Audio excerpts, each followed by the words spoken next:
Well, good evening, everybody. First of all, we'll acknowledge the traditional custodians of the land on which we live, work and play, pay our respects to elders past, present and emerging, and recognise their continuous connection to these lands and waterways. We acknowledge our shared responsibility to care for and protect our place and our people. Welcome to those community members. I note there's quite a few new people here from our people that normally attend our meetings. So just to explain why people are not sitting up here, we had a request from some of the regular members that turn up that we weren't adhering properly to a code of meeting practice. So hence the executive of the Royal Best are now sitting at the back there, and I'm on my own up here.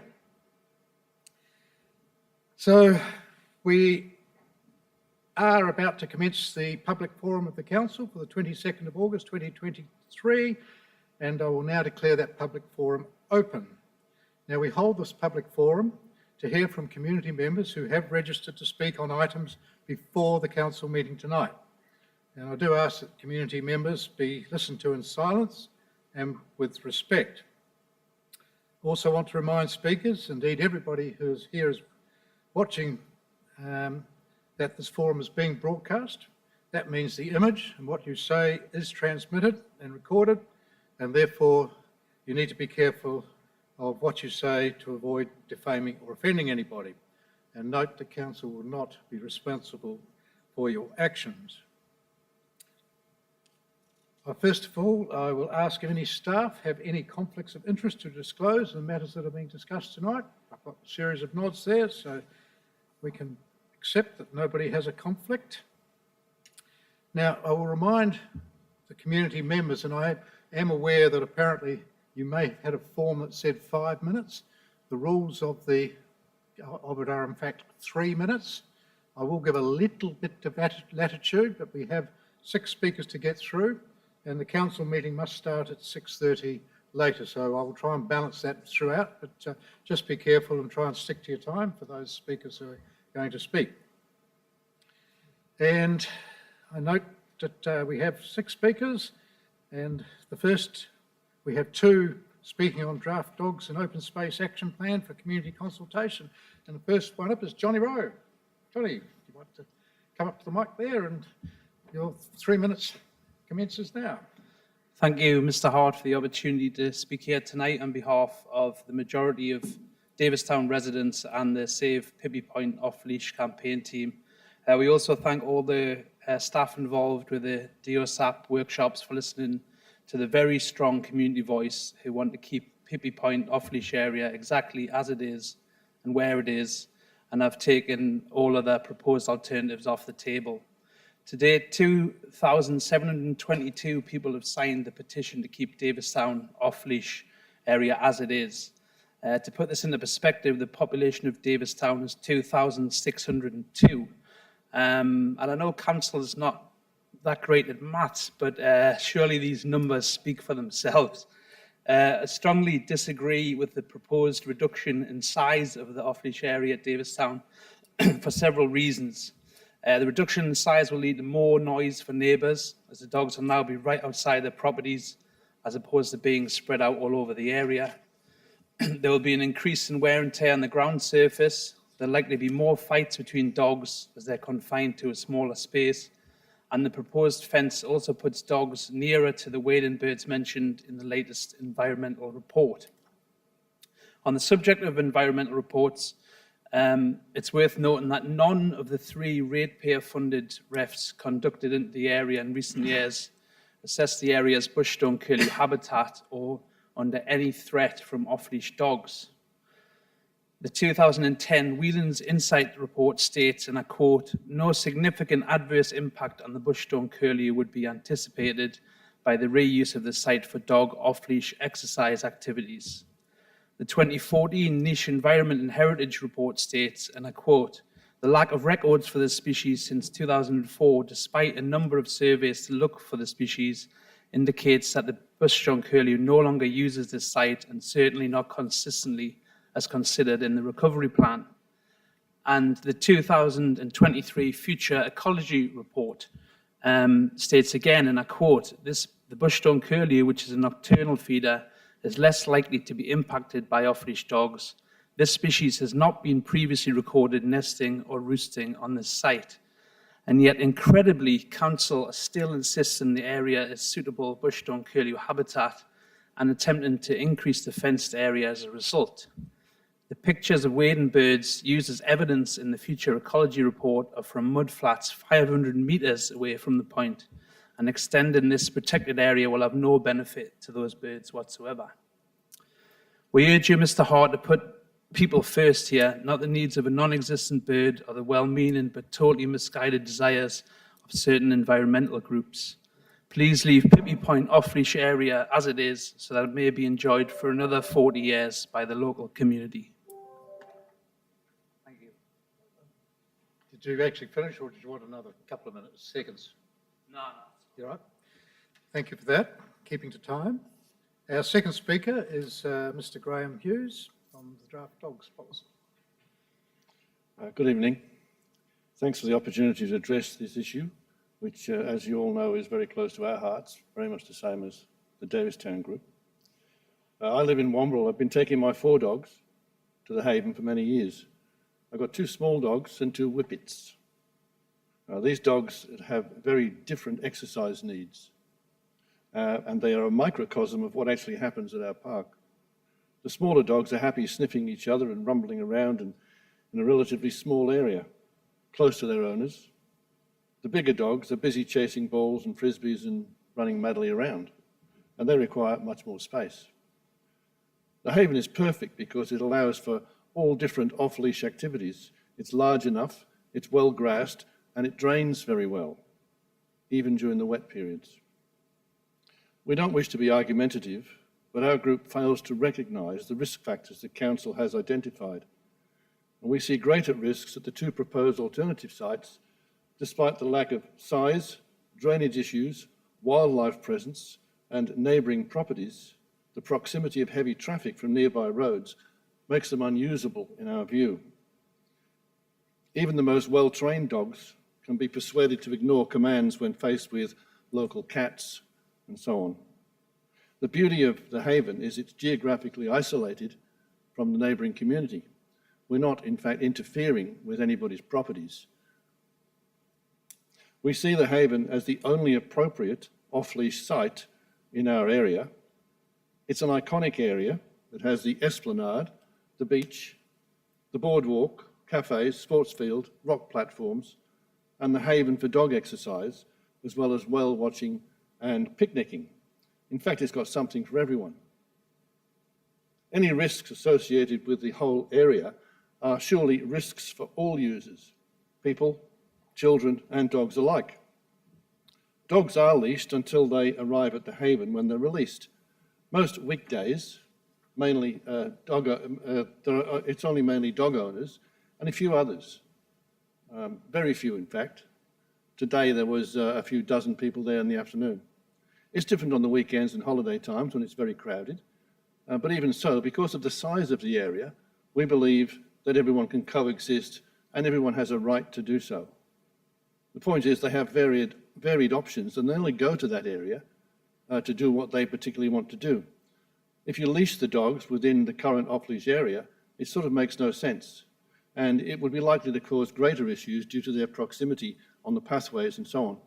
The dogs will be walked on the leash where all the picnickers are, along the boardwalk, which will be overflowing, and it will encourage people to let their dogs off on the beach where they shouldn't be.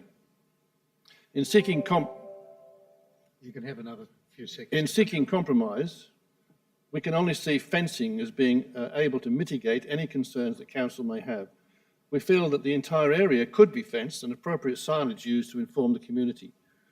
We'd like to explore such a compromise in future discussions with council as to its location, the type of fence, the height, etc., and appropriate planting to camouflage the fence if deemed necessary. We must look to an increased population, an increase in townhouses and apartments, and the increased need for a large open exercise area for an increasing number of dogs. Thank you. Thank you.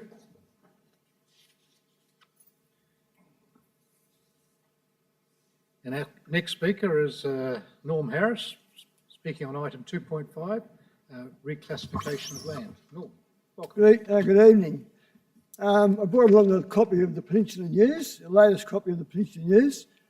I say it is appropriate, I thank the respected editor of the Peninsula News, Mr. Mark Snell, for publishing the background information relevant to this matter in edition 21st of August. The area for sale is well beyond the claimed use of a pedestrian safety and heavy vehicle docking. There are many clandestine reasons hidden from the public by the council and proponent. Is the drainage easement to be sold? There is no option to extravagant speculation for the future of this land, area and character. This is shown in the Peninsula News. I'm here this evening to speak against the reclassification of this land at Austin Butler, described as a car park from community land to operational land. Why would council officers describe a parcel of land with over 40 trees and rich biodiversity as a car park with curtilage? This is one of the many questions that will not be answered tonight.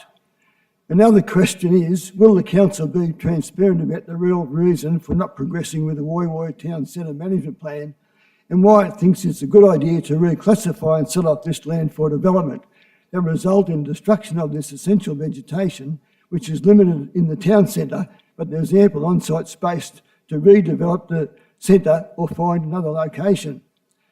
Why is the destruction of native vegetation, character and amenity continued as the first choice of action after all the previous excuses for the sell-off have now lapsed? Is it just after a quick buck to further improve council's healthy financial bottom line while kicking the impacts of the urban heat island effect from climate change further down the road, so to speak, and not be addressed just like the green strategy and the Woy Woy waterfront master plan? Why have a greening strategy if councillors continue ripping out trees and selling off public land? The 50 trees and shrubs provide a habitat for a variety of fauna, including endangered bats, amid this calm oasis within the Woy Woy CBD. Every tree matters, especially when there is only 7% coverage across the Woy Woy Peninsula, and council's own report is telling them no more trees should be cut down across the Woy Woy Peninsula. The vision of the greening strategy is to maximise the livability of the Central Coast as reflected within the One Coast community strategy. The Regional Strategic Plan highlights the need for and the importance of urban greening. It identifies a strong desire in our community to maintain the trees and open spaces that make the unique environmental attributes of the Central Coast.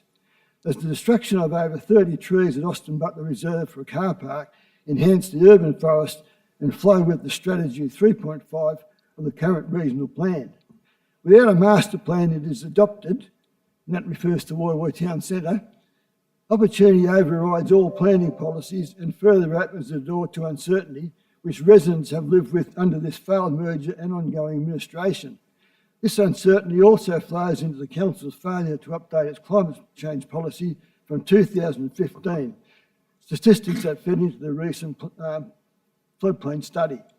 Speaking of flooding, this land is flood prone due to the canals and recently was inundated. I have to ask you to just finish up, Mr. Harris. If you Okay. want. One more sentence if you want to finish it off. That's it. Thanks very much. That's good. Thank you. Oh no, let me tell you one sentence. You got one sentence. Allow one sentence? Yeah, okay. Well, I refer to administrative person's famous line, I do not revisit past decisions, and that's the reason why I'm here tonight.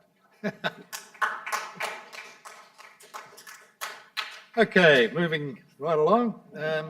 We now have Zina Haji speaking also on reclassification of land. Thank you, Mr. Administrator. I'm here on behalf of the community at large, but also the Community Environment Network. In this rose box that I've had checked by security, I have more than 1,700 signatures from community members, specifically in relation to the lot that's listed as part of this reclassification, being that Austin Butler. So these 1,600 plus signatures are specifically in relation to that said lot. In terms of all of the lots that are listed there, We were initially told when the reclassification came through that that was required because of the council's deficit. We've been told since that the council's deficit is now back to equal footing, and therefore, at the end of the day, there might not need to be any more further sell-offs.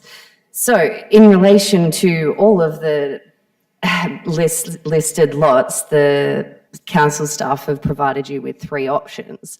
Realistically, it should be a combination of all options or an additional option 4.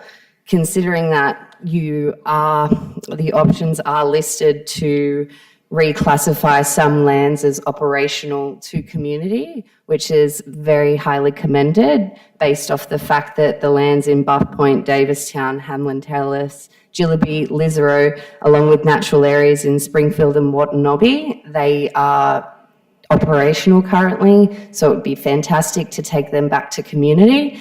However, in saying that, there's one significant piece of operational land that this whole investigation has forgotten, and that is the area of Porters Creek wetland. The Community Environment Network asked,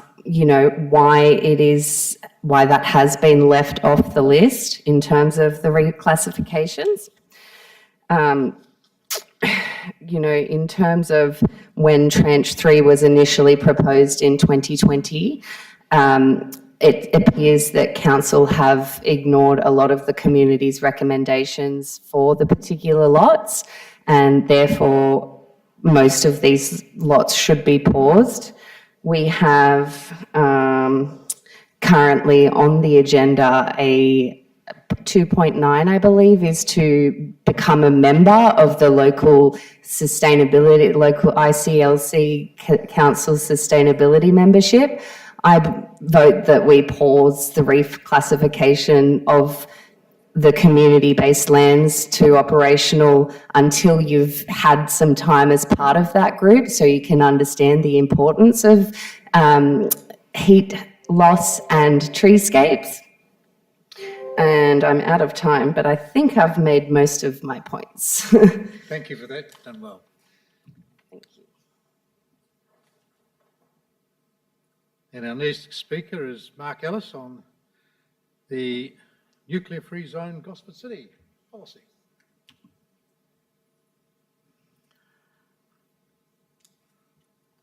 Thank you, Mr. Minister. Good to see you again. Right.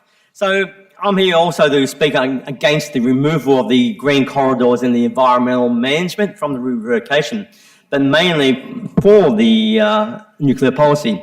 The Australian Conservation Foundation and its members of the Central Coast Community Group object to and are deeply against the revocation of the nuclear-free zone that has been in place for over 30 years in Gosford City. This needs to be removed from the bulk listing of revocations.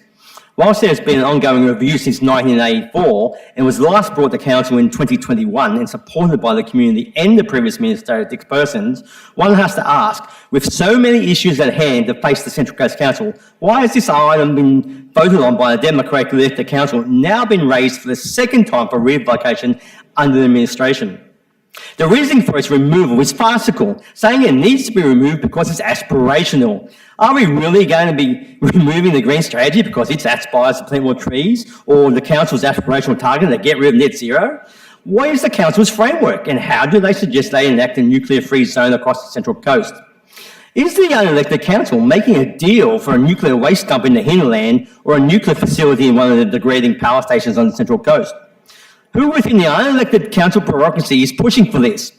Just because the council says it has no regulatory control over radioisotopes doesn't negate the need to promote a nuclear-free zone. That essentially is a statement of principle saying that our cities, towns, do not support the use of nuclear energy storage or the transportation through the city for nuclear weapons, waste or material. Mr. Administrator, as the previous CEO, you may also be aware that Gosford City and Wyong Shire, along with other 90 other cities around Australia, are signatories of the Mayors for Peace. There's also 90 other councils with similar policies. Why is the Central Coast Council out of lockstep with all these other councils? Considering the implementation of the federal government's AUKUS policy, something council doesn't also have a control over, the council can still ensure that the local government area prohibits the storage of nuclear waste byproducts and prohibits the establishment of any industry or activity involving the treatment or processing of any nuclear material. The council should also prohibit the transportation of any nuclear material through the council boundaries, with the exception of use in direct and exclusive use in hospitals and medical facilities. The federal government recently passed the the Australian Local Government Association and their federal government recently rejected domestic nuclear power and the rationale for it. The nuclear-free zone position is shared among, as I said, many other councils who over 4 years also signed the Treaty on Prohibition of Nuclear Weapons. The above points are highlighted by the ALGA state that the Council's nuclear-free position is neither beyond the remit of local council nor an isolated position. It is a prudent and popular one that provides an important aspirational signal and should be retained. We request that you do not support the motion and keep the nuclear-free zone policy as an important regulation for Central Coast. If you wish to do that, put that public consultation, or otherwise leave it for the elected council. Thank you very much.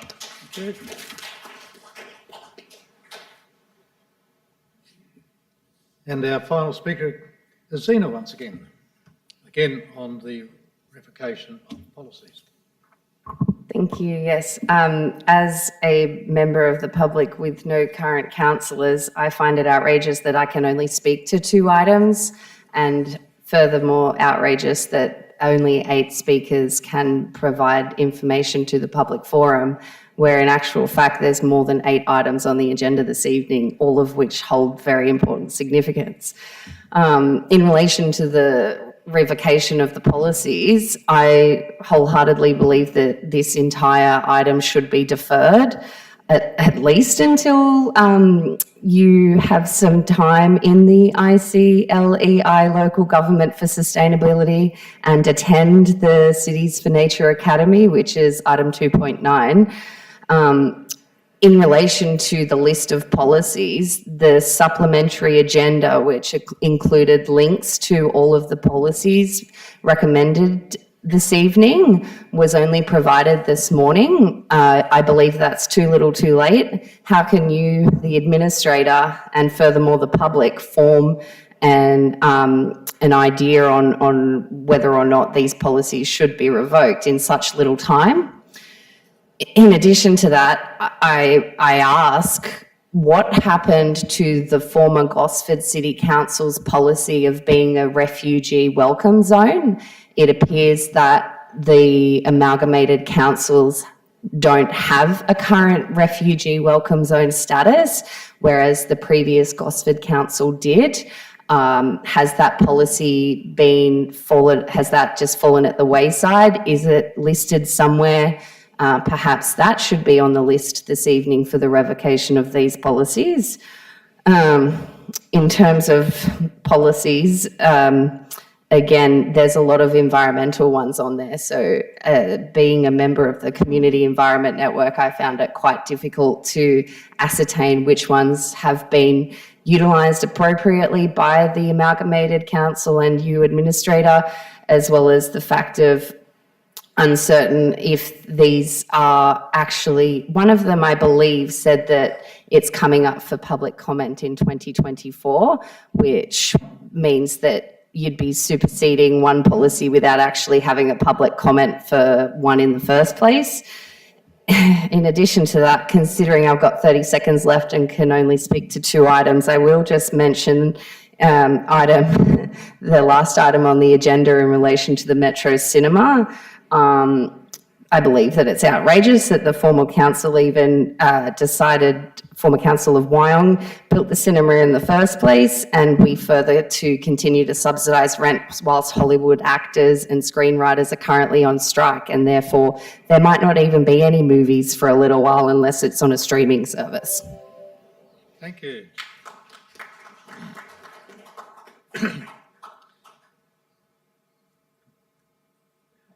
Well, that brings our public forum to an end.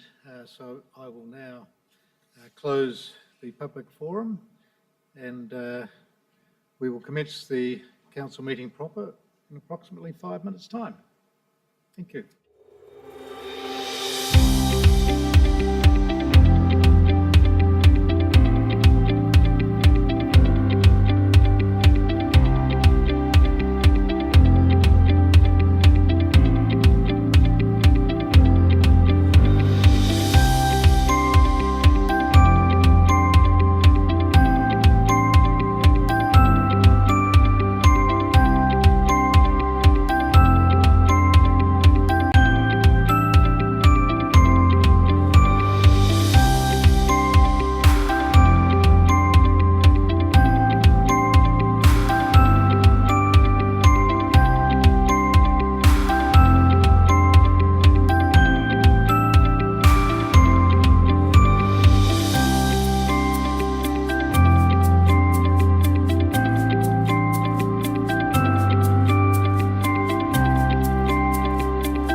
Once again, we'll acknowledge the traditional custodians of the land on which we live, work and play, pay our respects to elders past, present, emerging, and recognise their continued connection to these lands and waterways.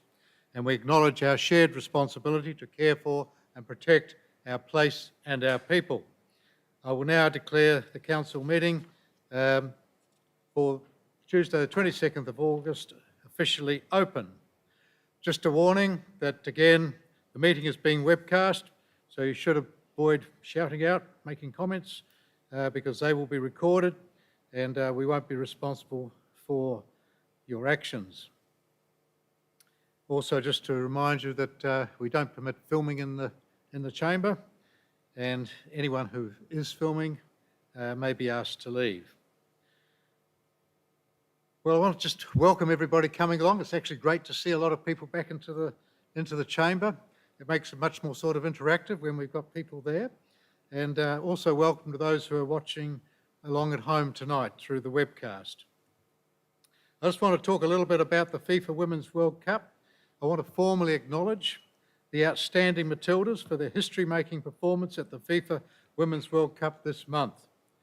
Their fourth-placed finish is the highest achievement Australian soccer has ever recorded.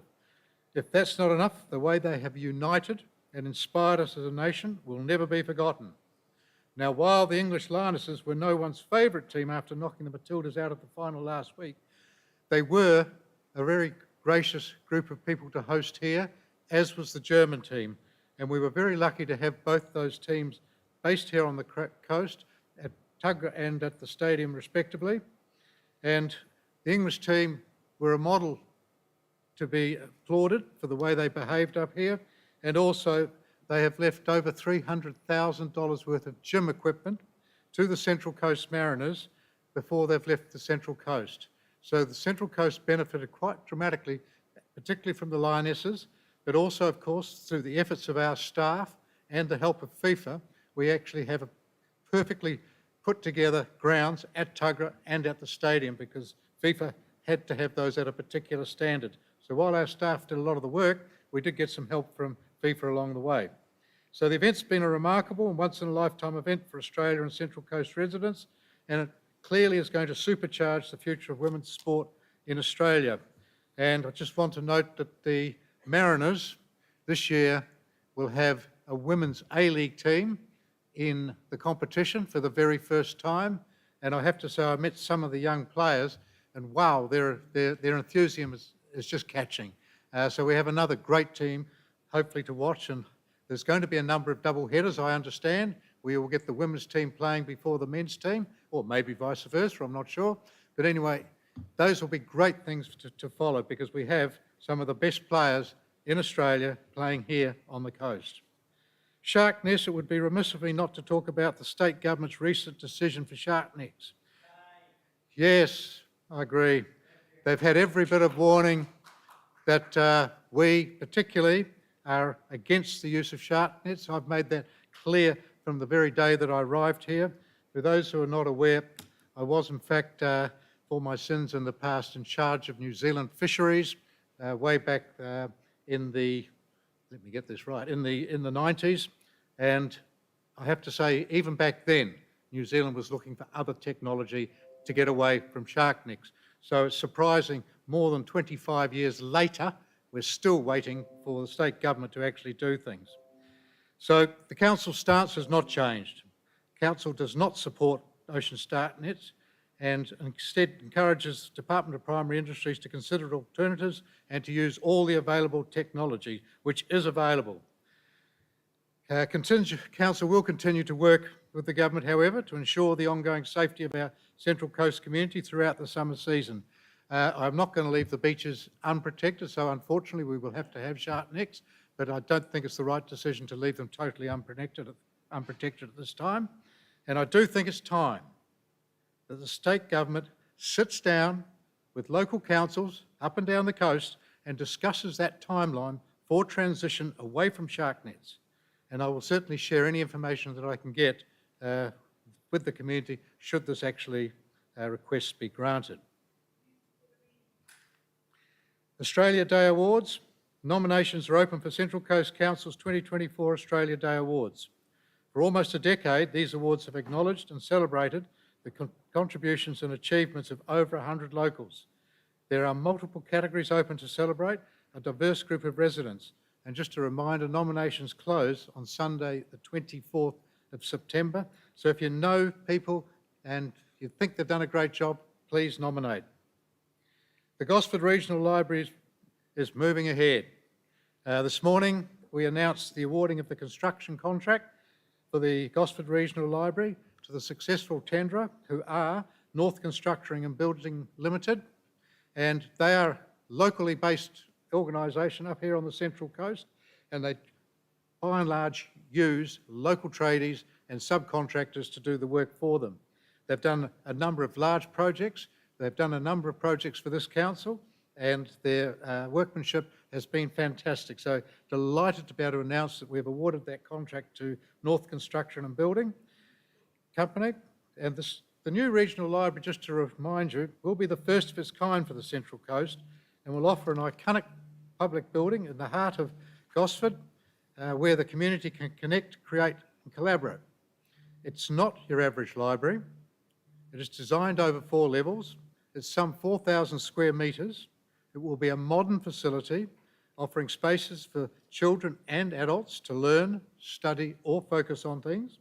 There will be dedicated meeting rooms, function spaces and innovation areas for creative work, and there will also be approximately a 200-seat auditorium, multi-purpose use facility.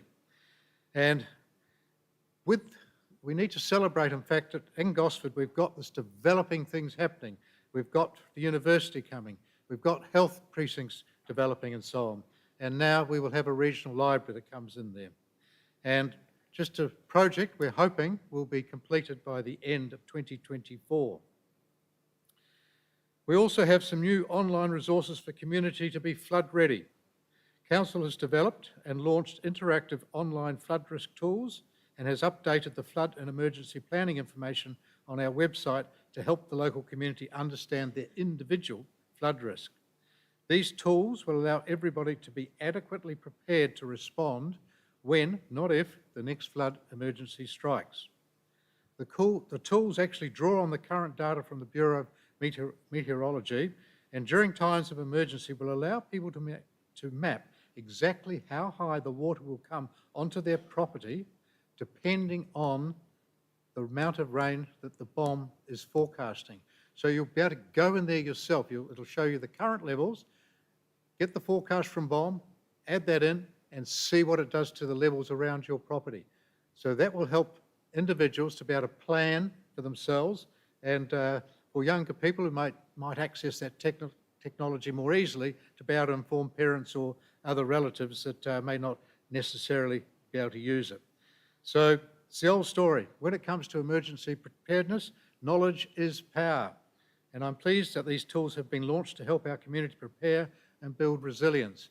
I was talking about this with the staff some approximately 18 months ago, so it's great to see it's finally come to fruition and it is now available for the public to be able to utilise.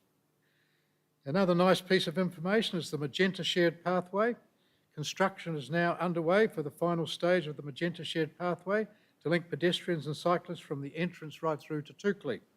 And one of 2 signature projects within the Central Coast Bike Plan, this project stage includes a 3-metre wide, elevated and on-ground shared path over 3.7 kilometres located in the road corridor adjacent to the Wilfred Barrett Drive and the Wirrabulong National Park. And if you want any more information, you can go to our website.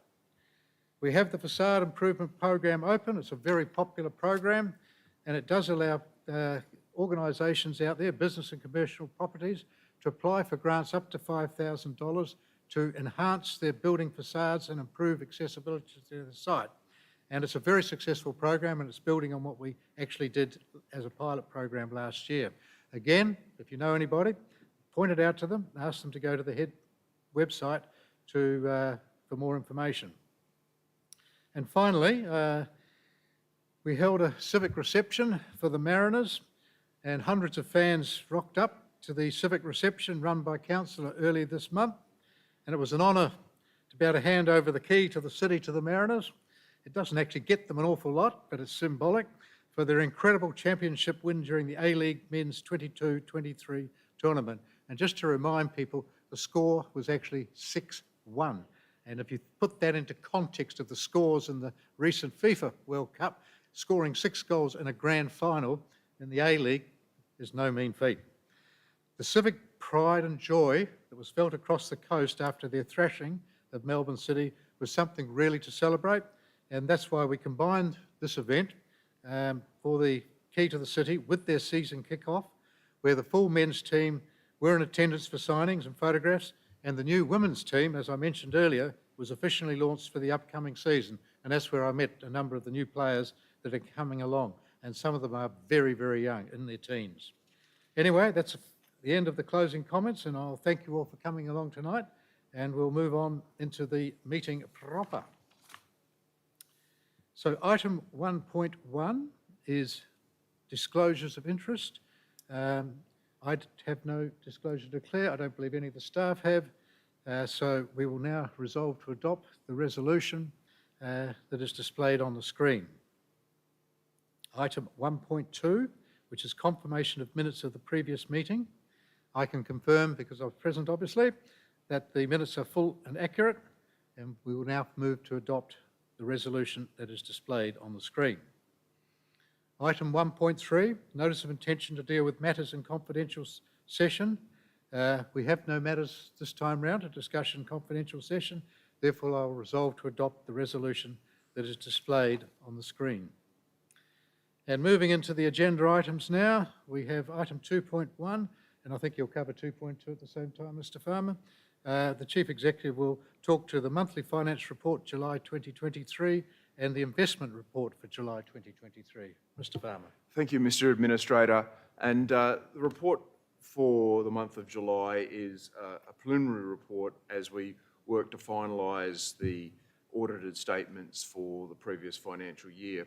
I should point out that we're predicting at the moment a small surplus of $2.6 million on a turnover of $800 million, so a very, very skinny surplus. And that's been driven by some serious constraint in terms of our income. We've had a 0 increase in garbage rates for the second year in a row, and our rate increase is close to half the rate of inflation.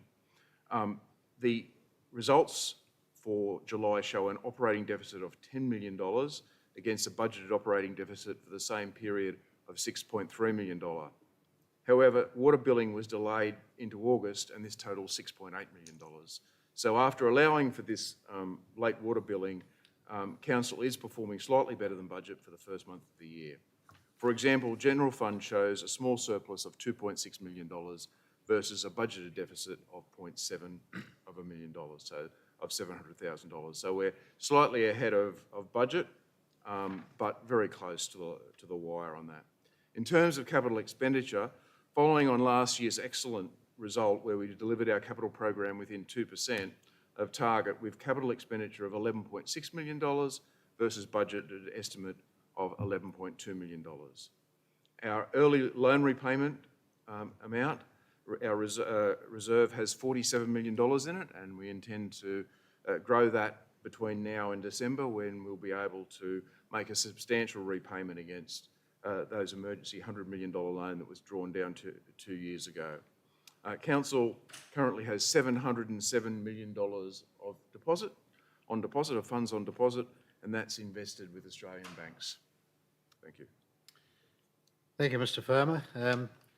I don't have a lot to add because it's the first month of the year, and for the first month of the year it's always a very difficult time to get accurate numbers because you're still completing the previous year's results, and without question, given the Council's past performance, I fully endorse the emphasis going on closing off the last period and getting audited results into the Audit New South Wales.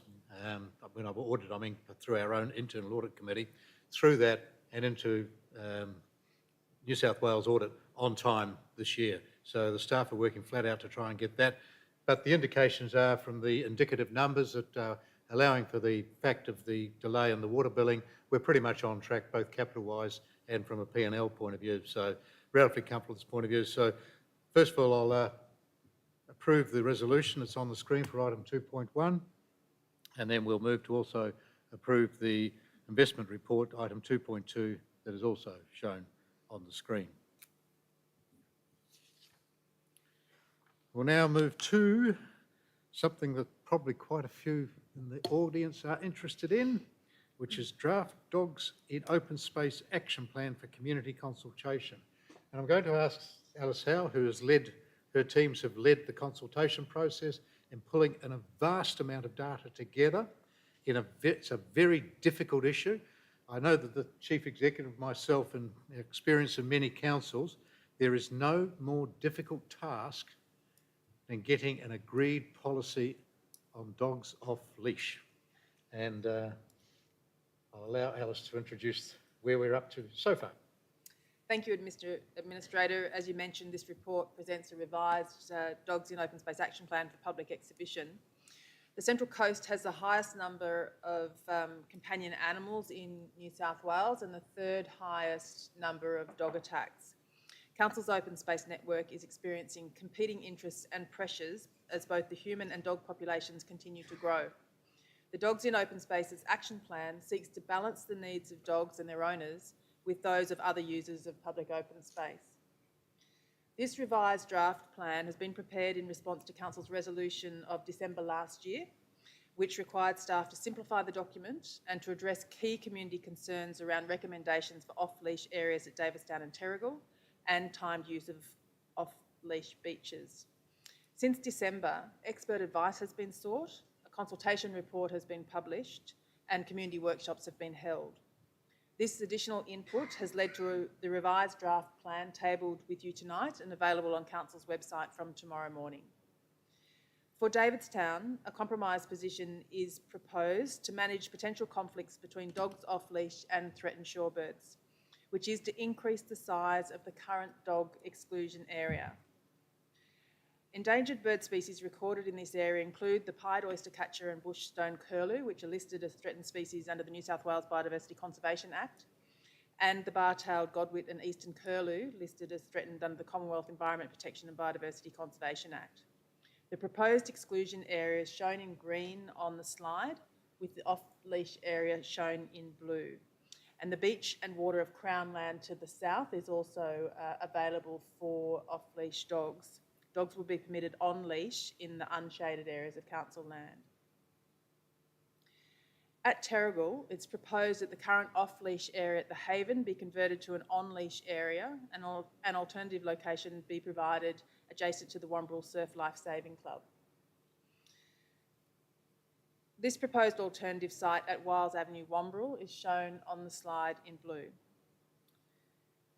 In relation to timed seasonal access for off-leash beaches, the revised draft plan does not include that proposal and instead proposes to prohibit dogs from within 20 metres either side of bathing areas denoted by red and yellow flags. The report recommends that the revised draft plan be exhibited for not less than 28 days. Information, including the draft plan tabled tonight, is available on the Your Voice, Your Coast web page from tomorrow, and further targeted consultation will be undertaken prior to recommending a final plan to Council later this year.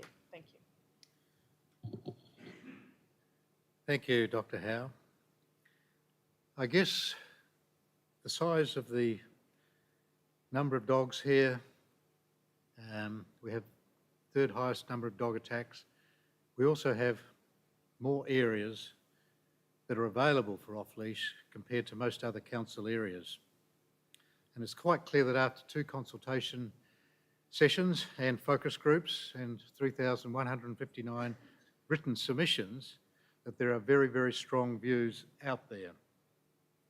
I want to highlight, if you like, the headline act or the headline numbers that we received after that first iteration went out.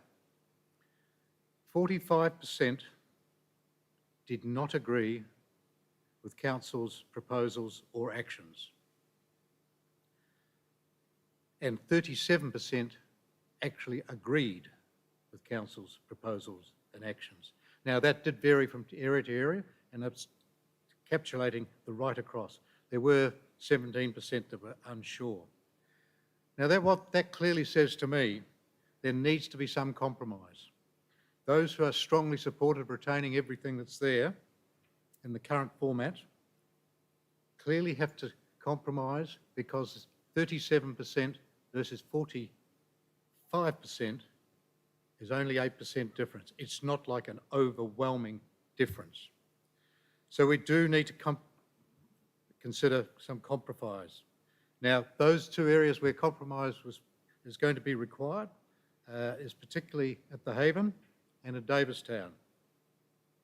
And if I can first sort of kind of look at Terrigal, and in today's world, with the interactions and the conflicts that occur there, you would never in a million years allow off-leash areas in that part of the community. You have people of all ages, young kids, families with prams, older people, cars moving in and out of car parks, elderly folk, you've got rabbits, you've got balls, sporting fields, and you've got cliff edges that are quite dangerous in places. So with all of that, you would never in a million years say we're going to put off-leash dogs running around in all that area. And I know that's not quite where they are supposed to be. However, I've spent many mornings sitting down there. Fortunately, I'm not recognised, and I can sit and observe, and I've done that.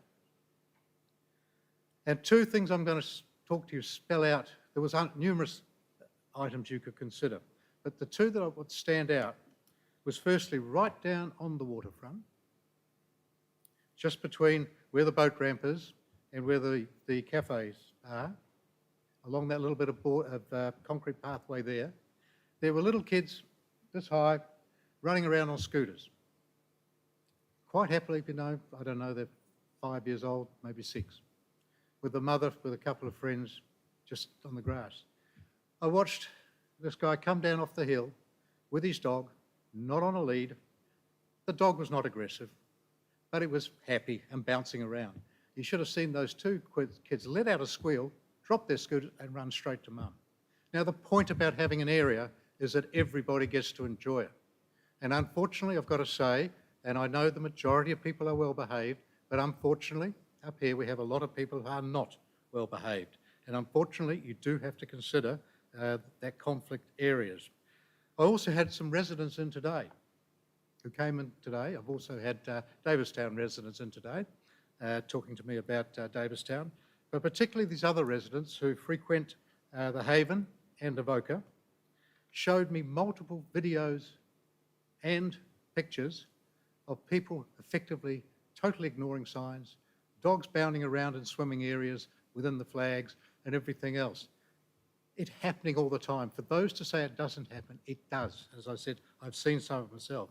The other thing that I've seen personally, as I was walking with, in fact, my family, my daughter, who does have a dog, and she lives just outside Terrigal, and we were on the rocks, around the rock face, underneath the cliffs, and suddenly there was a lot of yelling going on and calling a dog's name, and a dog had come down and couldn't find its way back up.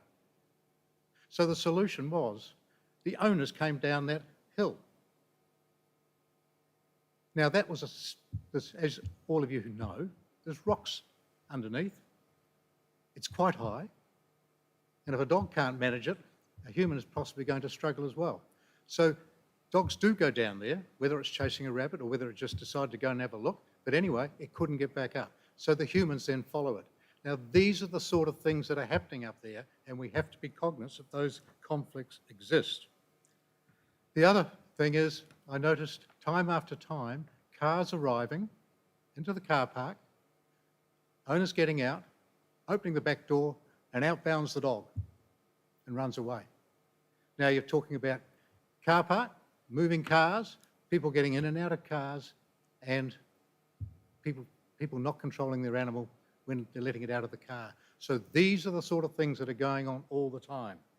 So one of the things that I looked at, because of course it is a popular place, I do totally accept the fact that owners do need to be able to exercise their dogs and to be able to have run around areas.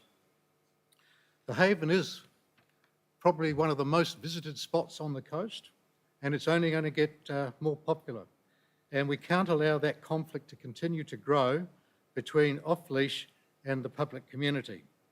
However, I am prepared to consider a compromise, and I would like to bring up, I'm going to add another resolution here, number 6, and I would like that brought up. And that is, number 6 is to prepare, council to prepare an option for developing a fenced off-leash area at the Terrigal Haven and publicly exhibit this option alongside the revised draft Central Coast Dogs and Open Space Action Plan 2333 for not less than 28 days. Now, this option must include information on how it's funded, the aesthetics of it, and any other environmental impacts. The community's feedback on this option should be included in the further report back to council. So I think our second speaker tonight hinted that maybe an area there, so I guess that's the opportunity for the wider community to actually think about whether they want a fenced off area up there for off-leashed for dogs. That way we're quarantining and managing the risk components. Now turning to Davistown, again, despite some comments, we've had extensive consultation there. There's been focus groups operating there. And again, I asked for and we got an independent environmental report to add to our experts that reside inside the organisation. So we did get an external environmental report, which, as Dr. Howe mentioned, quite clearly states that under the Environmental Protection and Biodiversity Conservation Act 1999, which is federal legislation, and the New South Wales Biodiversity Conservation Act 2016, which is the New South Wales legislation, we have serious obligations to look at. There are also, as a number of people know, quite serious erosion issues that are occurring in the Davistown area. So the report notes, as Dr. Howe pointed out, that cited there are 4 species, the bush stone curlew, the eastern curlew, the pied oyster catcher and the bar-tailed godwit, all cited and present there. And once again, we need to think about a compromise solution so that we can have off-leash areas but manage the risks and be in sync with the legislation. So looking at the compromise, again, I'm going to add a further resolution, number 7, which says to add Memorial Oval Davistown as an additional off-leash area to increase the total number of off-leash areas in Davistown. Now, what this will give is a total area, which is in fact more than was available previously. It is now split into 2 sites, which will give more flexibility for owners and their dogs. And it means because it's situated about 800 metres away from the foreshore, it means that people will have a greater chance to be able to walk their animal to an off-leash area closer than having to try and get all down to the one area down the bottom. So we'll add that resolution. As an aside, I'm just going to ask the staff, because the 2 people that came in to see me, to show me videos and so on, made a suggestion that I just do want to ask the staff to have a look at. And they said, and some people may not like this, but I think it was a good idea, just to look at the fact of, I call it bombing a site with, or an off-leash area with rangers. So instead of sending one around periodically, we don't have many rangers at it, but to put a group there and actually be very virulent about fining people. So if you've got, and I'm just making the number up, I'll have to wait till I see some information, but if you had 4 or 5 rangers bomb an area and get some discipline into those people who continuously, and they're locals often, that continuously just can break or flout the rules, and they're wrecking it for everybody. So it's just a thought to consider whether we could just have some bombs, if you like, and see if we can't change some behaviour. But if not, I'll understand. So with that, I'm going to move the original recommendations and the added new recommendations, and hope that the community can understand that we're trying to reach a compromise to reflect the fact to 45% of our population were against and 37% were in favour. So we're trying to reflect an outcome that can satisfy or go some way to satisfying everybody. With that, I'll move those recommendations as shown on the screen.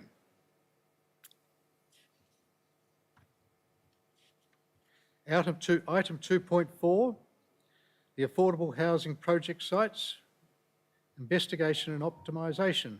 This is the response, I think, Ms. Smith, to the request I put to council staff some months ago about trying to find some accommodation to help solve, particularly my interest is in the emergency housing areas where these are people who are the victims of family or domestic violence, and we're crying out for shelter and places where people can go to follow, to have safe havens, so to speak. So, Ms. Smith, do you want to just introduce the paper, please?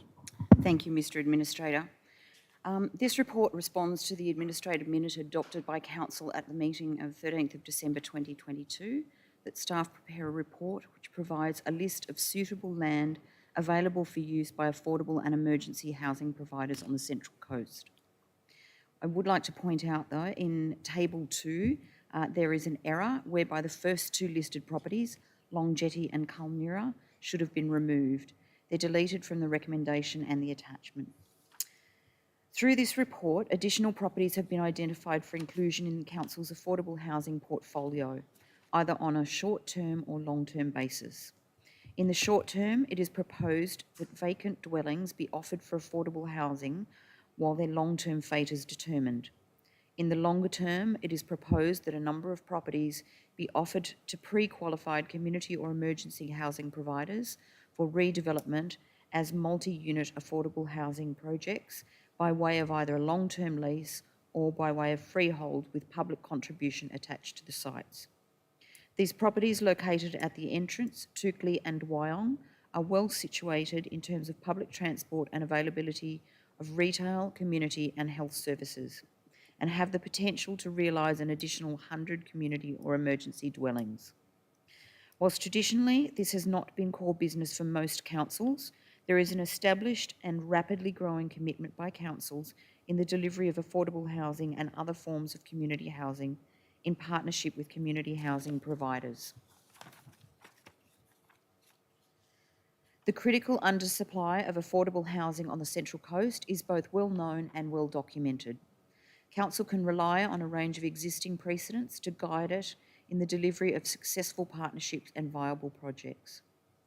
Council adopted the Central Coast Affordable and Alternative Housing Strategy in April 2019. The initial focus of the strategy is on actions for housing partnerships that are most likely to have a practical impact on the supply of affordable housing for those on very low to low incomes. With the aim to increase supply of affordable housing, Council developed the Affordable Housing Land Proposal in 2021 to enable partnerships with community housing providers on underutilised council land. This proposal is a framework for identifying council land sites for affordable housing developments and a way to ensure that these developments are in line with best practice in terms of location, design, tenure mix, as well as financial and social outcomes. On the 28th of April 2023, Council transferred its first site to Pacific Link Housing Limited, who will build and deliver an affordable housing development at 23 to 25 Ashton Avenue, the entrance. Central Coast Council is committed to the provision of more affordable housing in the local government area through the implementation of the Central Coast Affordable and Alternative Housing Strategy. In addition to the Ashton Avenue Community Housing Proposal, Council operates the following: 4 dwellings as designated transitional accommodation, 5 dwellings as rents that are significantly below prevailing comparable rentals on account of impaired location or inferior presentation via open market process. We know that while this is a good start, we need to dedicate more underutilised land to meet the ever-increasing housing need and relieve some of the pressure on our most vulnerable residents. The next step in activating the sites presented tonight, should Council resolve that way, is to conduct detailed investigations to identify specific site constraints and housing opportunities. Thank you, Mr. Administrator. Thank you, Ms Smith. I guess I am delighted to be able to see that we do have a range of properties out there which we can potentially get being utilised in a manner that hopefully will benefit, particularly, as I say, people of what we call emergency housing for, generally speaking, victims of domestic and family violence. I want to make it clear that we are not into the game. In my view, it's the state or Commonwealth that needs to be involved in social housing. So we are purely talking about affordable housing, as per the example, a Pacific Link at the entrance, where we're talking about somewhere between 45 and 50 affordable units, because it's only the build cost involved. The land we sold to them for $1.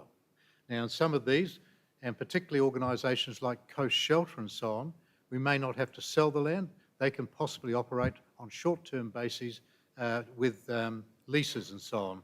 So there's many options as to how we might go about some of these particular buildings. But when you see we've got disused cottages, and I'm spend in the room over the back talking, I was at the Police Bravery Awards and for the local area command, and I was talking with some of the members there of the police, and particularly senior police, and the head of their squad that looks after domestic violence, particularly in family violence area, just saying, we've got nobody to take them. At 2 o'clock in the morning, where do we take them? We take people to the cells. Imagine taking a young mother, perhaps, with a child to the cells because there's nowhere to take them. Now, organisations like Coast Shelter do a fabulous job.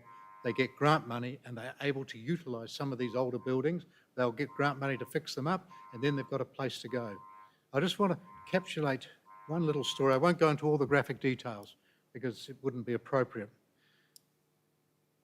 But one of the Bravery Awards went to 2 young police people, a male and a female, who were called out to a family violence call, domestic violence call, where you might recall the headlines where a younger daughter beheaded the mother.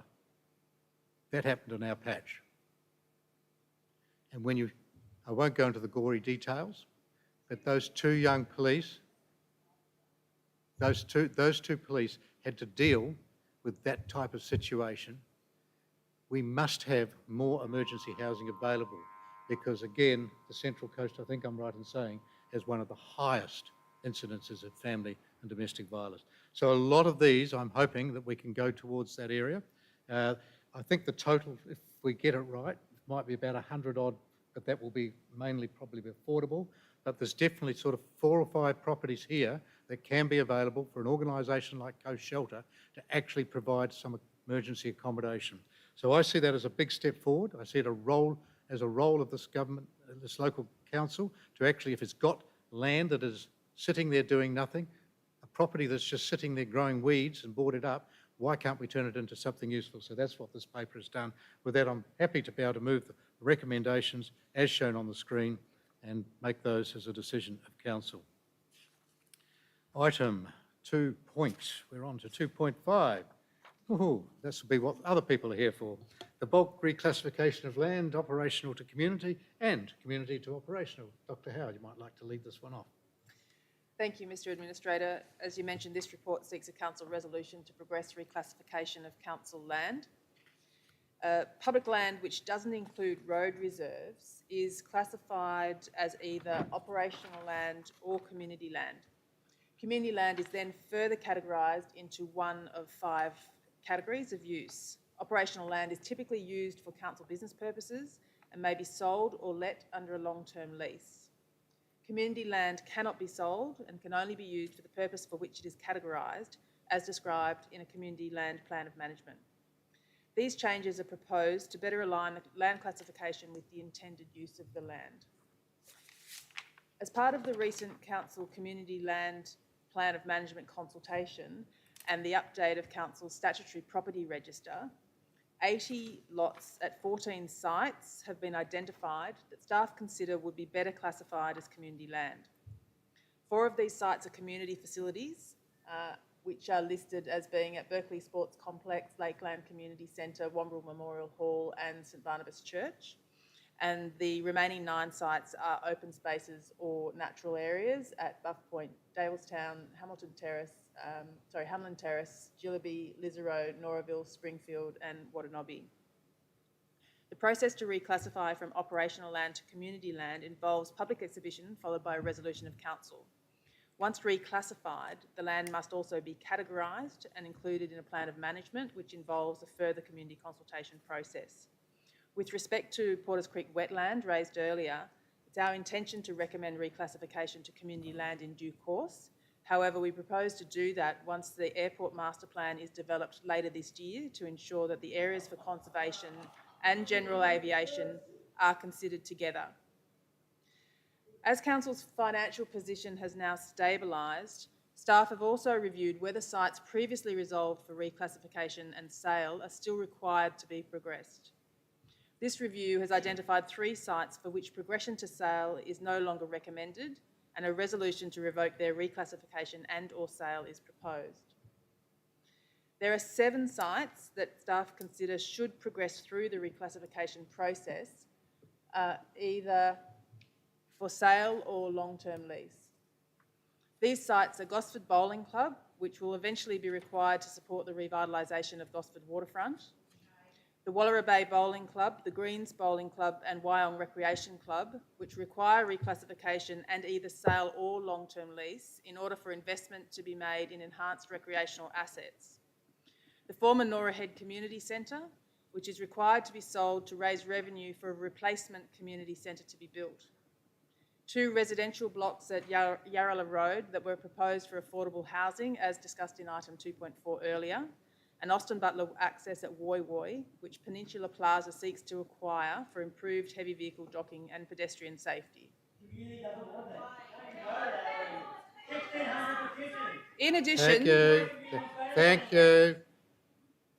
In addition, staff propose that for the 4 sites be reclassified, which are Sporties at Summerland Point, again to enable enhanced recreational facilities to be constructed, a small sliver of land at Man Street, Gosford, which is proposed as part of the sale to TAFE and was inadvertently omitted from the recent reclassification of land there, and 2 areas of land that are required for the creation of roads associated with approved rezonings.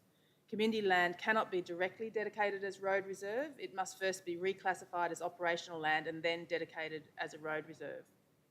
The process to reclassify land as operational land is more complex than reclassifying to community land. In addition to public exhibition, it also requires referral to the local planning panel, a council resolution to refer the proposal to the Department of Planning for permission to exhibit it, a formal public hearing, a further report to council recommending reclassification, and finally, a decision by the Department of Planning. Should council resolve to adopt the recommendation, the next steps would be to commence public exhibition of council's intention to reclassify the 80 lots of operational land as community land and refer the other 11 lots proposed for reclassification from community land to operational land to the local planning panel. Thank you. Thank you, Dr. Howe. I'm not going to spend any time particularly talking about the proposed reclassification from operational to community because I think that meets with general agreement. The majority of the ones that are being proposed to be reclassified from community to operational, I think there's very good reason for the majority of them. Some of them are landlocked, I think as Dr. Howe suggested, some are landlocked, some are to actually enable something to happen onto them, and so on and so forth. I think the one that everybody is interested in is, yes, you've guessed it. So thank you. I am now going to just focus on that. So council has been contacted by the Shopping Owners Centre and their major tenant Woolworths about that parcel of land next to Peninsula Plaza and Woy Woy. They are concerned about the viability of future operations in relation to the logistics and public safety around current arrangements for the loading dock. I'm just saying this is what they are concerned about. See, this land is currently occupied around there by some 40-odd trees, some of which need to be removed if this was to occur to mitigate these risks, and which would be subject to a separate development assessment process, so it wouldn't go totally through there. Now, one of the things that I've heard, and I've had 28 emails just in the last 24 hours from community members on this, which is great, and we will be responding to those members, by the way. And of that, interestingly, of that 28, 65% said their major concern was around heat island impacts on the peninsula and climate change. Thank you, thank you. What I'm going to do is, first of all, I'm going to say I am going to be absolutely guided by the community. But just, no. Wait. But you are going to need to respond to what I'm going to now resolve to put up on the screen. I'm going to ask for further consultation. You'll see it there, part 8. I want the community to say, so separate consultation, retain the site and council ownership, which means nothing further happens, or proceed with the sale and allocate all proceeds from that sale via the 10-year financial plan for the greening of the local community, for example, via an extensive street tree planting program. Now, to give you an indication, we are talking millions of dollars. You are talking thousands of trees. So the decision for the community is simply about, and it is a very simple choice. Do you want to sacrifice 35 to 40 trees and have a long-term impact of thousands of trees? Because this will be locked in by resolution into the 10-year plan, or not. I don't mind. It's over to the community. But people, please, people need to understand and think about future generations, what they might think about when they're looking back. So I don't mind. As I said, I will be guided by it. Woolworths have indicated quite clearly through the plaza that they have major concerns. There needs to be major investment there, but unless they can resolve their loading dock issues, they're not going to reinvest, and that is a decision the community has to think about. They also need to think about the long term, as 65% of those recent people said their concern is about heat island or climate change. So if you really wanted to have an impact on that, you would make a choice. But I'm not going to make that choice. I will wait till you guys have had it. So with that, I'm now going to add that resolution to the screen, and I would certainly hope that, the people like the member for Gosford, who I put this to, I would just ask them simply to think about what their future generations are going to think about this generation, about the decision they make. And with that, we move the resolutions as shown on the screen. Please, can we have this? I'm about to have you removed. You utter one more time. Because this is a meeting in front of the public, remember? It is not a public meeting. I've made it very clear that I'm sending the decision back to the community, so there is little point in raising your voice and shouting out and upsetting the meeting. Thank you. We'll move on to the next one, which is C2.6, is it? That must be the Central Coast Council election 23. Ms. Rakamalaro, your turn. Thank you, Mr. Administrator. The constitutional referendum, due to take place alongside the election in September 2024, contrary to the report title, was first raised by Interim Administrator Dick Pearson in 2021 An extensive community consultation was undertaken in that year. Since then, further refinements to the proposed question have been made to ensure that question is effective in outlining the decision voters will be asked to make and complies with the Local Government Act. Some community members will recall that preparations were commenced for Central Coast to be included in the COVID-delayed elections in December 2022. However, OLG ultimately made the decision to align Central Coast with the balance of the state in 2024. Due to the passage of time, the report provides a refresher on the steps taken to date and the engagement already undertaken. In regards to referendum guidance, Council will produce yes and no information papers and materials. These will be distributed in a balanced and equal way in order to inform but not influence the community vote.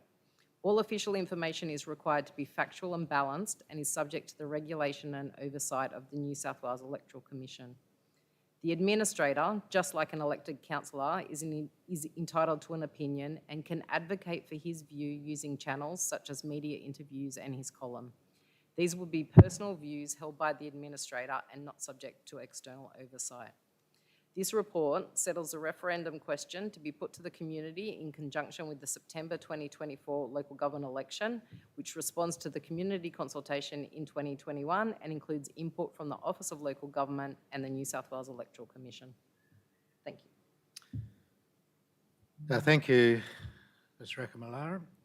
Yes, that will be the referendum question. So when you're electing your new elected body in September the 14th next year, you will have this as referendum question to answer just a simple yes or no to. I won't go through the details and the benefits now. There's time for that coming up closer to the time of the elections. Suffices to say that when the previous Administrator Dick Person and I tested the community way back, it was overwhelming. The community wanting to reduce the number of councillors and, in fact, reduce the number of wards, and in fact they were actually wanted to eliminate wards. So I think there's always been somewhat of a misunderstanding about what representation is, and I ask people if they want to find out, read the Act and find out from that exactly what the role of the councillor is, and you'll find it does not include representing the views of your community. You are there to make decisions on behalf of the whole community, i.e. the whole of the Central Coast, not just your ward area. And that mistake was quite clearly compounded time upon time with the previous council here, where they looked after their own patch and failed to be able to come to any form of agreement over the whole area. And I'm talking about in the financial area. So with that, I'm just going to obviously move that recommendation and the referendum question as shown on the screen. And now we move on to item 2.7, which is revocation of policies. Ms. Rakamallara again. Thank you, Mr. Administrator. Council maintains an extensive suite of policies, a combination of positions taken by the former Gosford and Wyong councils and added to since amalgamation. This set of policies provides an extensive set of obligations for both council and the community. As a result of the amalgamation proclamation, was that all existing policies of the former councils were adopted as policies of the amalgamated council. We are now seeking to refine the number of policies requiring administration and review by an incoming elected body, whilst ensuring that legislative compliance remains intact. A streamlined suite of policies will allow the incoming council to debate and formulate its own positions, ensure clarity on resolved positions, and enable future community engagement. This report proposes the revocation of policies that are no longer required, unable to be implemented, or covered by other policy or legislative instruments. The revocation of these policies would reduce the duplication in policy positions, consolidate council views into a smaller number of individual policies for ease of reference and applicability, and reduce the risk of inconsistent policy provisions and enforcement. Further, the revocation of these policies is intended to give the community greater certainty in their dealings with council, and we will continue to review all items in the policy register. I note that all of council's policies are available on council's website, and have been included as links in this report. Thank you. Mr. Ellis spoke earlier about the Gosford City nuclear-free zone policy, and I think there's a few comments that should be made to make it really clear. The current policy is the City of Gosford nuclear-free zone policy, and it makes a number of statements that are not capable of being implemented and are frankly misleading. And if you look at the policies of those councils that do publish their nuclear-free policies on their website, and I had a look at Wollongong's, at Newcastle's, at Fremantle's, they are very clear about what they can and can't do, and they're very clear about the power of council. So, for example, the Wollongong statement says, the declaration of a nuclear-free zone is a symbolic statement banning nuclear weapons and nuclear power. And that was passed this year as an update of a long-standing policy because they've got concerns about it may well be the base for the new nuclear submarines. I went to Newcastle's, there was adopted in 1984, and it says, Council resolves to declare Newcastle a nuclear-free city and port and resist the establishment of any nuclear industry such as reactors, enrichment plants, etc., within its boundaries. If you go to the City of Fremantle's, it makes it very clear that Council doesn't have a role in making these decisions, but that it opposes these establishments. If we contrast it to the Gosford City Council policy, it prohibits a range of activities, prohibits production. There is no way that I can, or this council, can prohibit the production, storage or disposal of nuclear waste or byproduct. And if we go to some specifics, it prohibits transportation of any nuclear materials through the council boundaries. And Mr. Ellis this evening suggested that that might be possible. The fact is, it's not possible.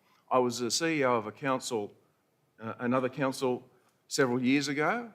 We received notification that nuclear waste would be travelling through our city. I wrote to the agency and told them that this particular city was a nuclear-free zone. They wrote back to me and said, we don't care, the trucks are coming. So the policy as it currently stands gives an impression that council can do things which it cannot. And this policy as it currently stands cannot be implemented. Even more farcical is the next piece in the policy, which says prohibits docking of any vessel within the council boundaries that has failed to verify that no radioactive material is on board. I'll just read that again. Prohibits docking of any vessel within the council boundaries that has failed to verify that no radioactive material is on board. So if that policy was implemented, I would suggest that no vessel has been asked to verify whether any nuclear material has been on board since 1984 when this policy was adopted. So for 39 years, this policy has not been followed, and it is not capable of being followed. Council is not the regulatory authority. New South Wales Maritime is the regulatory authority. The policy is not capable of being implemented. If Council wishes to have a nuclear-free policy, it should be clear that Council opposes a nuclear activity in the city and will take action within its powers to restrict that or to stop that. But it can't prohibit. It's clearly beyond its powers. It's clearly unlawful, and it's misleading to members of the public who think that we have some power or right to do that.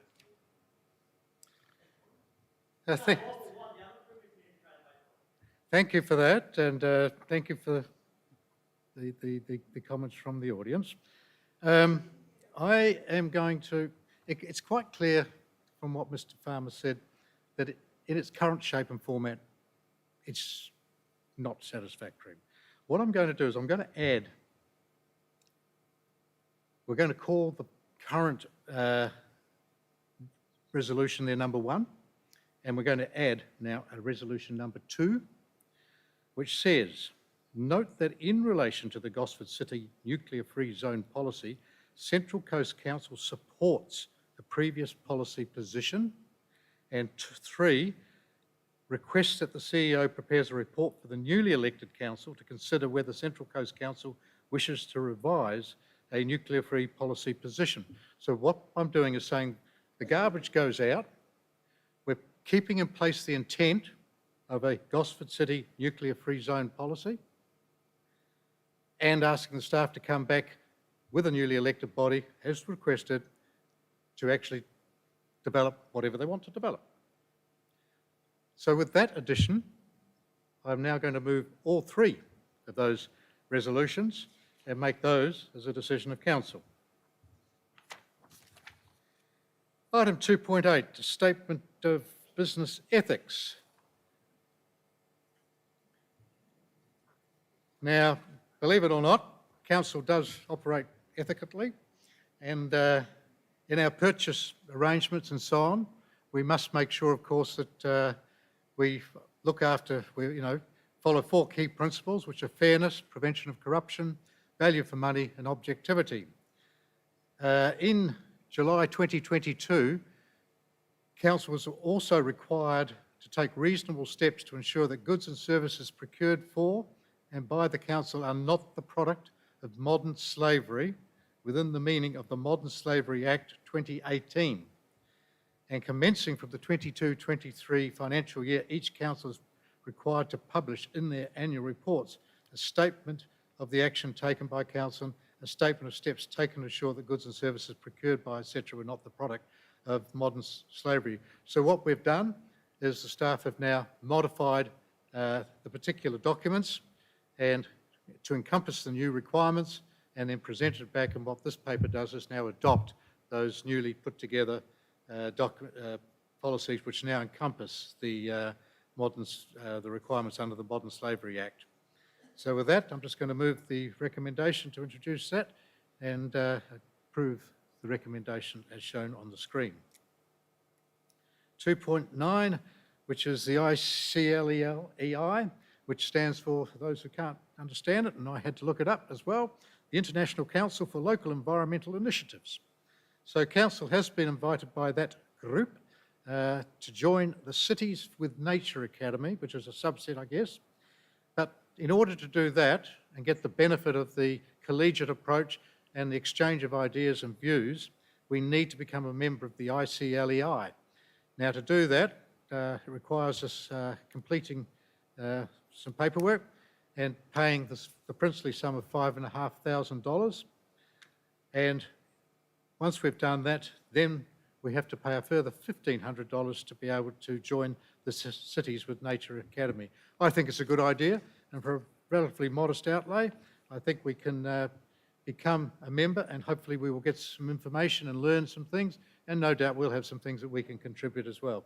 So with that, I'm going to move the recommendation to that event, to that purpose, as shown on the screen. Item 2.10, which is the movement of development contributions at Long Jetty. Dr. Howe, this is an interesting one, someone trying to get away with paying less. Thank you, Mr. Administrator. Council staff have received a request from the applicant for a seniors housing development at 24 Gallipoli Road, Long Jetty, to reduce the amount of developer contributions payable for the development by around $490,000. Council staff are unable to support the request as it is inconsistent with Council's adopted policy. There is a ministerial direction that provides for exemption for social housing providers, however the application does not meet that definition. Council staff recommend that the request is denied as contributions are required to provide important public infrastructure identified in Council's contributions plans. Thank you. Yeah, thank you, Dr. Howe. When I read the paper, it's pretty clear that they don't meet the criteria. I'm just wondering why they're wasting their time trying. But anyway, the important thing is we have to determine that it does have an impact, and we're not prepared to give way, and then it'll go to the regional planning panel and they will make the determination knowing our position. So what this does is just reinforces our position, which will then be considered by the regional planning panel, which is considering the application by the applicant.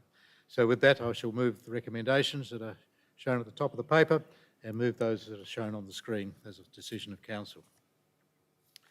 Item 2.12, which is the acquisition of land for fire trail at 130 Clyde Road, Holgate. 2.11, I missed one. Oh, wow, I just went straight over a very important one that I asked for too. Item 211, thank you for that, Dr. Howe. I was too keen to finish. This is the Community Engagement Plan for 23-24. Over the time I've been here, I had a lot of complaints earlier on, people about not knowing what was coming up for consultation and so on and so forth. So I requested of staff that they actually put together a list by quarter of all the projects and policies that they're planning to consult with the community on. So what you have in front of you here is a little bit later than one would be ideal, but you will note in the future that I've asked for this list to be produced at the same time that the operational plan, which lists these key projects, is produced. That way, the community will know with some degree of certainty about what's coming up each quarter, and if they've got an interest in it, they know what to look for and they know it's coming up. So we've put that out, the papers come back. You'll see the quite extensive list there, and I think somebody in the speakers actually has already noted some items that they might want to be looking at, which are of interest, and certainly there's quite a number there. So you can actually see the council is getting through an amazing amount of work, if you like, apart from doing their day job, of these policy considerations and other things which need to be done and resolved and sorted in the course of the normal day-to-day activities of a council. So I think it's a great addendum, and from this point onwards, this will come out with the operational plan, and it will also be updated every quarter. So it will be released every quarter and with an update, because some projects might get moved back or brought forward. So it will be updated.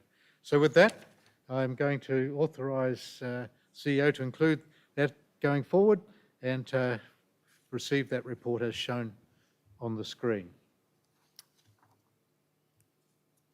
Now I can get to item 2.12, which is the acquisition of land for the fire trail at 130 Clyde Road, Holgate. Alice, I think you're going to speak briefly to that too. Thank you, Mr Administrator. Just note that the transaction of land is part of the regular business of Council. This report seeks approval to authorise purchase of an approximately 180 square metre part of private land at 130 Clyde Road, Holgate, for the upgrade and ongoing management of the Clyde Road Fire Trail. As part of the design work to upgrade the fire trail, it was identified that the current road alignment encroaches onto private property. The most practical, cost-effective and environmentally appropriate solution is to purchase this small portion of private land. The agreed cost is $5,000, which is able to be met from the fire trail upgrade budget of $130,000. Thank you.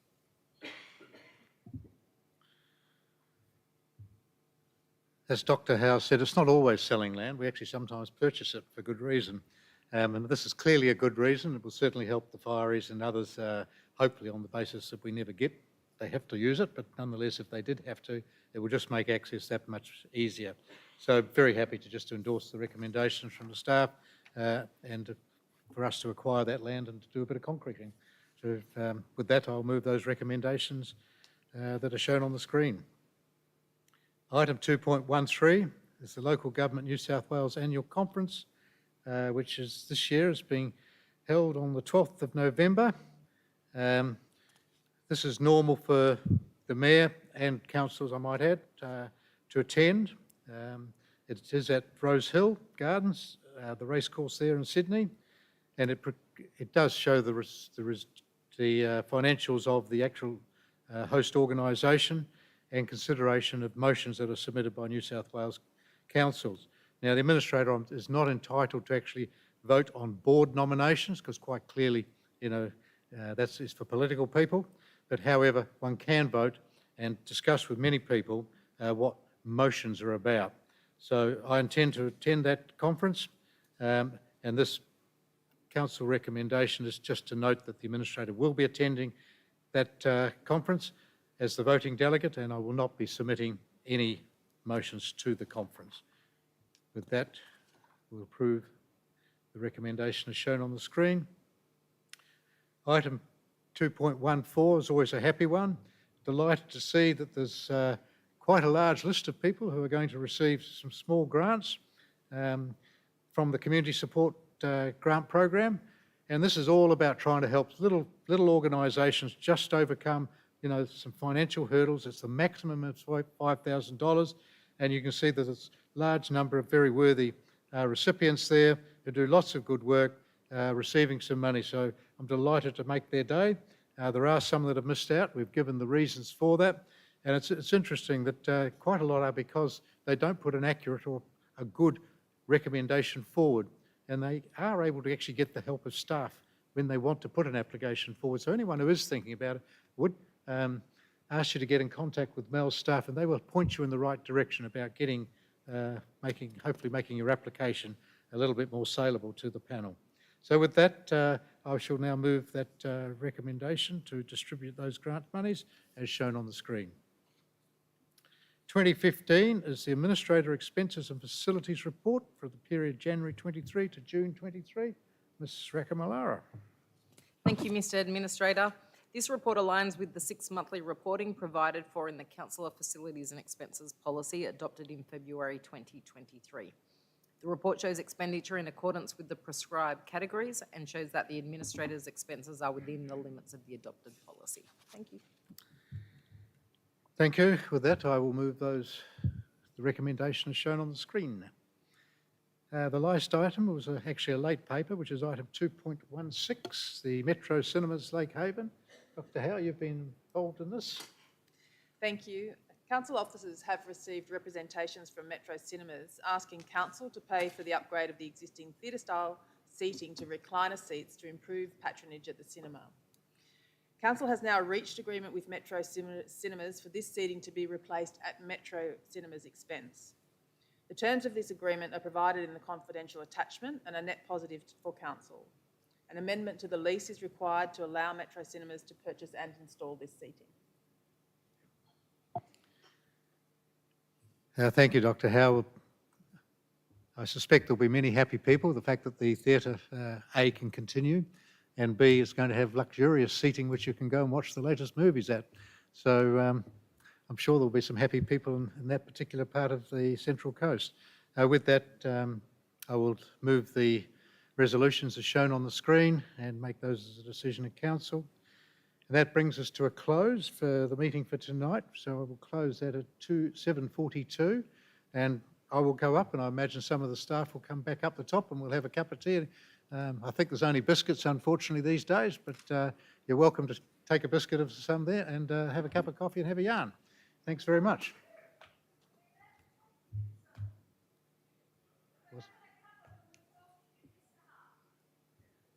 What's that?